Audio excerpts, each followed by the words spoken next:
4월 14일 자, 안녕하세요. 4월 14일 매식경 시작하도록 하겠습니다. 자, 오늘은 엄청 쌀쌀하네요. 이번 주 하루도 벌써 수요일이니까 힘들 내시고 첫 기사부터 한번 달려가 보도록 하겠습니다.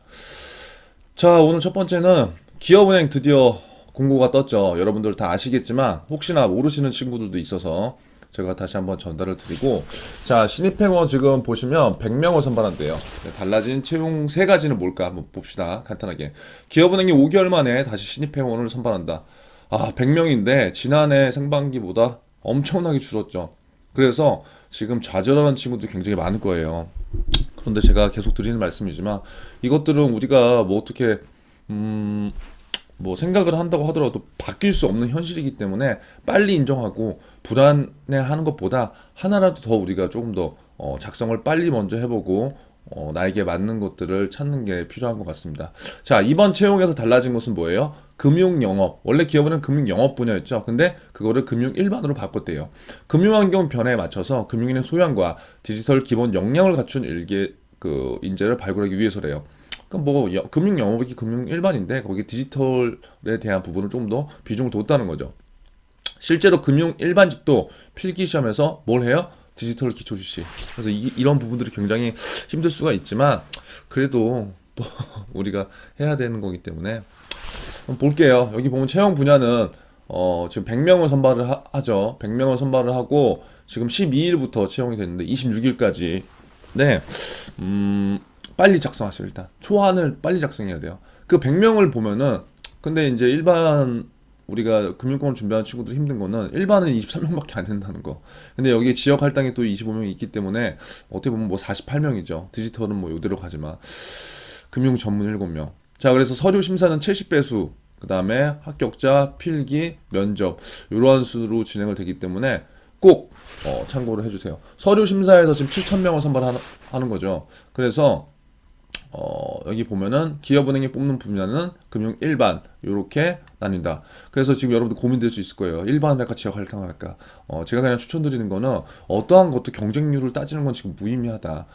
근데 가급적 지역에서 내가 태어나고 자랐으면은 저는 지역 할당을 추천은 드립니다. 그 이유는 뭐 많이 있겠지만 그 지역에 대해서, 즉 그 지역 경제, 사회 경제, 그리고 그 내가 자라왔던 그런 문화, 그런 것들을 활용해서 영업을 하는 것들이 일반을 쓰는 것보다는 조금 더 그 시장에 대해서 알 수 있기 때문에 저는 가급적 그 지역에 살았다고 한다면 지역 할당을 쓰는 게 조금은 더 좋다고 보고요. 또 제가 계속 예전부터 강조한 경기권 핵심 종포, 이쪽은 일이 되게 힘들어요. 그럼에도 불구하고 뭐 이렇게 쓰는 것도 나쁘지 않다는 거죠.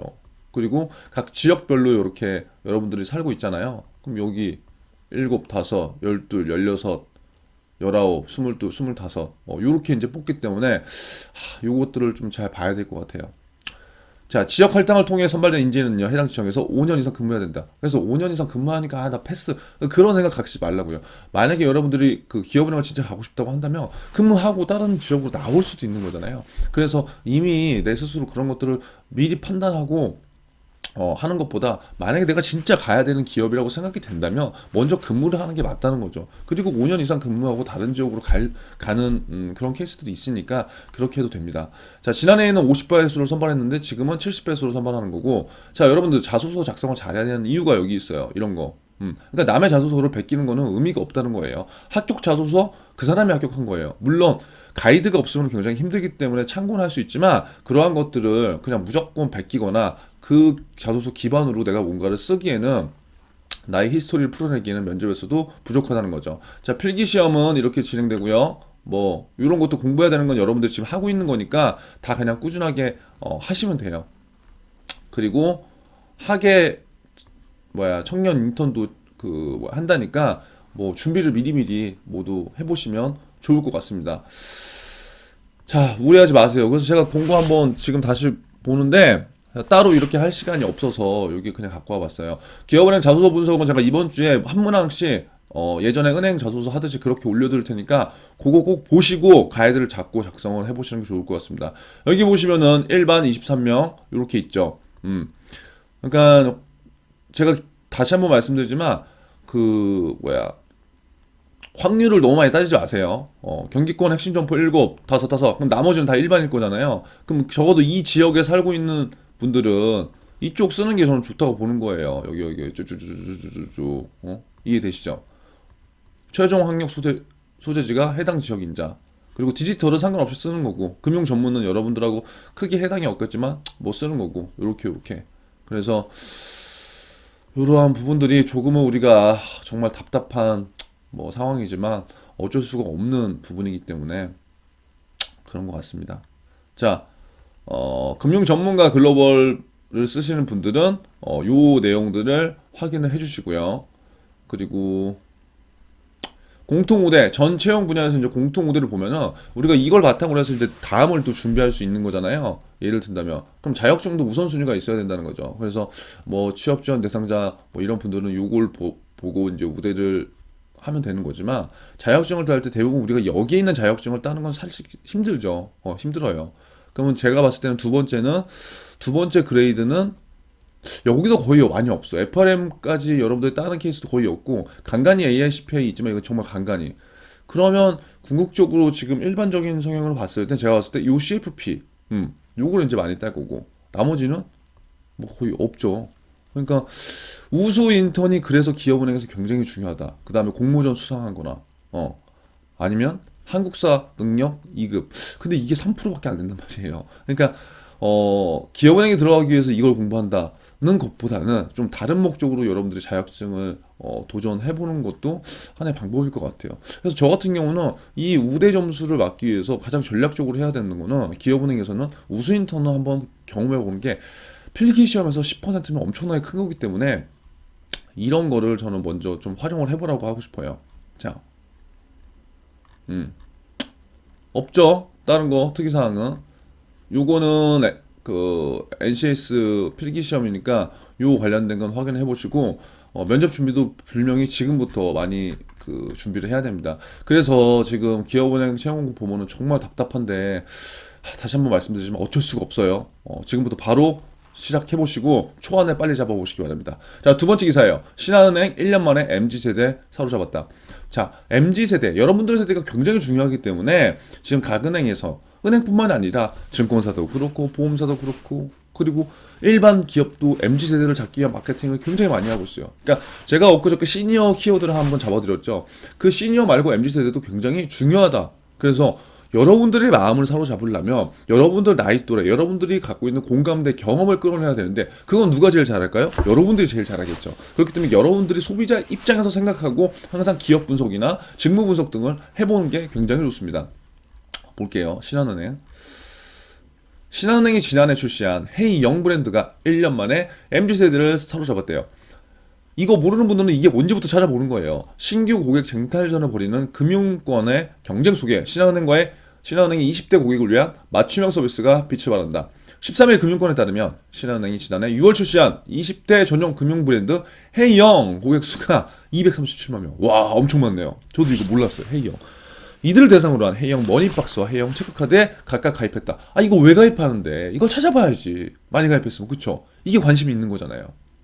그러면 이런 것들을 바탕으로 농협은행을 작성할 때 농협은행에 한번 적용을 시켜보고 우리은행, 기업은행 다 한번 적용시켜보는 거죠.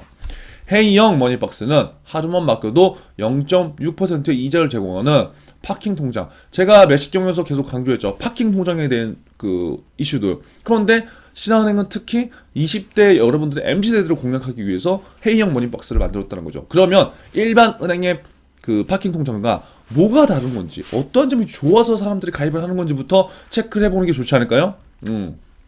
신한은행은 사용자 특성에 맞는 서비스로 고객 확보에 나서고 있다. 각 금융권이 갖고 있는 공통적인 지금 대부분 마케팅의 본질은 신규 고객 확보다. 그리고 고객 관리를 잘해서 그 고객의 자산을 관리하기 위해서 자기들 은행으로 데리고 오는 거다. 이거를 꼭 잊으면 안 돼요. 여러분들이 일반으로 지금 영업을 만약에 쓰는 친구들이라면 이건 뭐 디지털도 마찬가지고요. 신한은행 앱, 신한솔에 헤이영 전용 메뉴인 헤이영 놀이터를 만들어 별도의 앱을 설치하지 않고도 플랫폼처럼 이용할 수 있게 됐다. 플랫폼 시대가 지금 대세를 하는 겁니다. 어떠한 플랫폼으로 그냥 파킹 통장 가입하세요라고 하는 것보다 놀이터들을 만들어주는 거예요. 신한은행 헤이영에. 그러면 놀이터에서 놀다가 파킹 통장으로 들어오면 그 놀이터가 즐거우면 다른 것들도 연계해 쓸 수 있겠죠. 그게 처음에 신규 고객을 확보하는 수단이 되면서 마케팅을 점점 넓혀가는 방법이 될 수 있다는 겁니다. 디지털 플랫폼에서 다양한 니즈를 충족하는 MZ세대의 성향을 반영해서 모바일 쿠폰 마켓, 회의형 포스트, 오늘의 추천 상품, 그래서 현재까지 76만 명이 방문했고, 누적 트래픽이 얼마야? 200만 건. 대단하죠. 그러니까 신한은행은 MZ세대를 타겟을 정확하게 정해서 지금 그 MZ세대들이 놀만한 공간, 그리고 MZ세대들이 앞으로 일을 할 거잖아요, 여러분들도. 그쵸? 그러면 어디 은행으로 가겠어요? 내가 이러한 것들에 관심이 있으면 당연히 이쪽 은행으로 올 수밖에 없는 거예요. 그렇기 때문에 각 은행이 마케팅에 열을 올리는 거다. 이건 근데 은행뿐만이 아니다. MZ세대들을 공략하는 거는 전 기업이 마찬가지예요. 그래서 여러분들이 중요하니까 그런 것들을 한번 차분히 찾아보고요. 세 번째 기사예요. 은행 가계대출 문턱 2분기 더 높아진다. 제가 매식경에서 작년에는 계속 가계대출 얘기했죠. 올해에는 중요하지 않아서 하는 게 아니라 너무 중첩돼서 안 했는데, 가계대출에 대해서 정부에서 지금 굉장히 리스크가 있다고 이제 판단을 하기 때문에 은행들이 이렇게 왔다 갔다 하는 거거든요. 한번 볼게요. 올 2분기 국내은행이 가계대출의 문턱을 높일 것으로 전망한다. 뭐야? 대출을 조금 더 받게 해줄 것으로 예상한다는 거예요. 왜일까? 금융당국이 이달 중에 가계부채 관리 방안을 내놓기로 한 예고한 사항이어서 은행 여신 담당자들이 대출 심사를 보다 깐깐하게 계획하고 있는 것으로 알려졌다. 깐깐하게 계획한다. 요걸 제가 잘못 설명했네요. 가계대출 문턱을 높일 것이라는 게 많이 해주겠다는 게 아니라 깐깐하게. 왜냐면 가계부채 관리 방안이라는 게 나왔기 때문에. 좀 이상한데 왜 그러지? 참. 보면은 볼게요. 이거 내려놓을게요. 이 내용은 뭐냐면 지금 가계부채가 많아지고 있어, 높아지고 있어. 그러면 부실이 일어날 수밖에 없고 은행은 회수를 못할 가능성이 있기 때문에 그런 것들을 토대로 해서 지금 깐깐하게 한다는 건데, 근데 모든 사람한테 깐깐하게 하느냐? 그건 아니라는 거죠. 중소기업에 대해서는 대출을 조금 더 완화해서 중소기업에 대해서 숨통을 좀 틔우게 해줄 거다. 그 예가 뭐냐?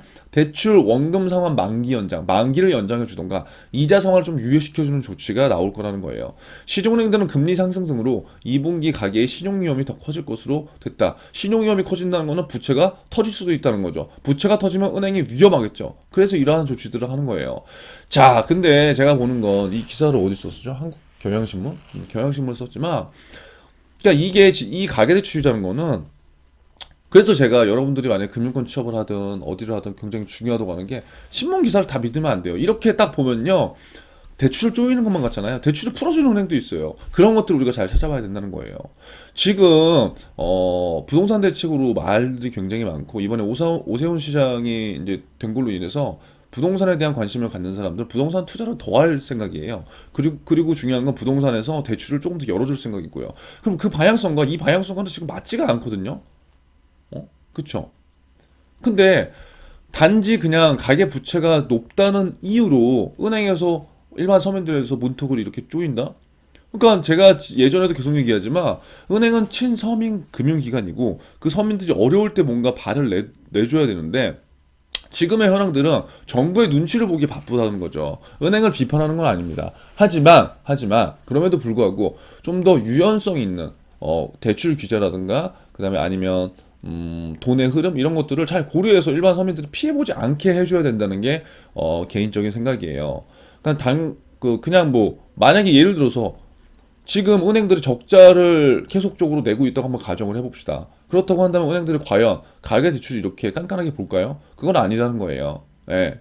그래서 이러한 신문 기사를 보고요, 여러분들이 무조건 높아진다 이렇게 생각하지 마세요. 분명히 이러한 틈을 이러한 시장 상황에서 반대의 방향성을 가진 은행들이 분명히 있을 거예요. 그리고 저축은행들, 제2금융권들은 은행이 만약에 이렇게 닫으면요, 그쪽은 더 열어줄 겁니다. 그래서 그런 것들을 보는 시야를 넓히는 것을 연습을 해보면 여러분들이 나중에 취업을 해서도 도움이 될 거예요. 자, 지금 저희가 미라클 모닝 1기를 진행하고 있죠. 미모를 같이 하고 있는 친구들은 뭐 저랑 같이 매일 단톡방에서 얘기를 하지만, 제가 이제 하루치 과제 이제 이런 것들을 주고 제가 그 내용들을 진짜 다 봐요. 다 보는데 거기서 보면은 내가 왜 일을 해야 되는가? 나는 진짜 취업을 해서 돈을 벌고 싶고 그 돈을 버는 게 단순히 돈을 버는 게 아니라 나의 어떤 가치를 위해서 벌고 싶다. 막 그런 얘기들이 굉장히 많거든요. 그러니까 금융권 취업을 한다면 저는 무엇보다 돈에 관심 있는 사람들이라면 전 좋다는 거예요. 관심을. 그냥 돈만 많이 버는 게 아니라 그런 방법들을 찾아가고 그런 방법들을 내가 한번 해보고 상대방에게 알려줬을 때 그런 내가 모르는 나도 성취감 뭐 그런 것들이 있거든요. 이런 것도 잘 보면 좋다고요. 청약통장을 왜 가입을 하는지. 벌써 30만이 넘었대요. 그럼 왜 30만이 넘는가? 청약통장의 기능이 무엇인가? 이런 것들을 우리가 잘 살펴보면 좋아요. 청약통장은 여러분 뭐 할 때 청약통장을 쓰는 거죠? 새 아파트를 분양받으려고 청약통장을 쓰는 거거든요.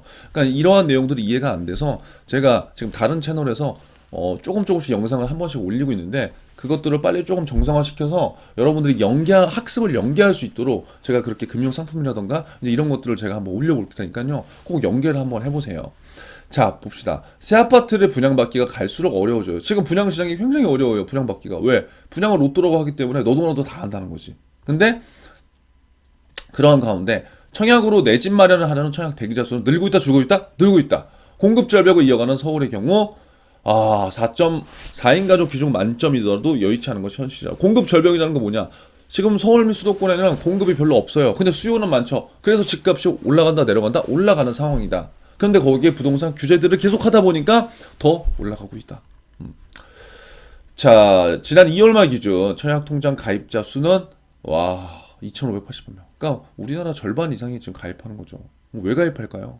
올해는 32만 명이 증가한 셈이래요.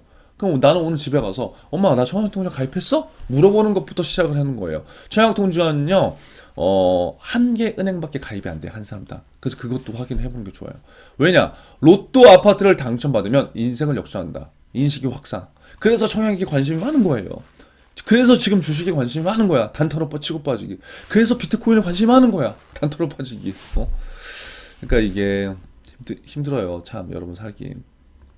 하지만 새 아파트 당첨은 뭐예요? 갈수록 힘들어지는 분위기다. 왜? 수도권 인기 지역은 청약 과열.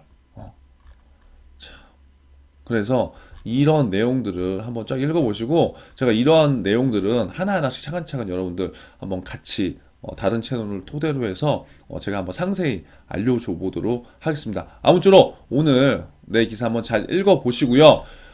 기업은행은 지금 한 문항씩 무조건 연습을 써보세요. 그리고 은행만 쓰시면 절대 안 됩니다. 다른 기업도 무조건 써야 돼요. 그래서 그렇게 여러분들이 부단히 쓰면서 저는 그래요. 일반 23명 너무 여기에 함몰되지 말고 이렇게 연습을 하다 보면 하반기 때 좀 채용인원이 늘었을 때 나한테 조금 더 분명히 유리한 면이 있기 때문에 일단은 자소서 연습하면서 그래 내가 한번 필기 시험을 한번 봐보자 라는 그런 생각으로 기업은행 쓰시고 다른 기업들도 쭉쭉쭉쭉 쓰시면서 나의 루틴이 깨지지 않게 습관적으로 여러분들이 이러한 것들을 해주시면 되겠습니다. 이번 주에 차근차근 1번 문항, 2번 문항부터요. 기업은행 기업 분석 자료도 제가 시간이 된다면 해서 또 올릴 테니까요.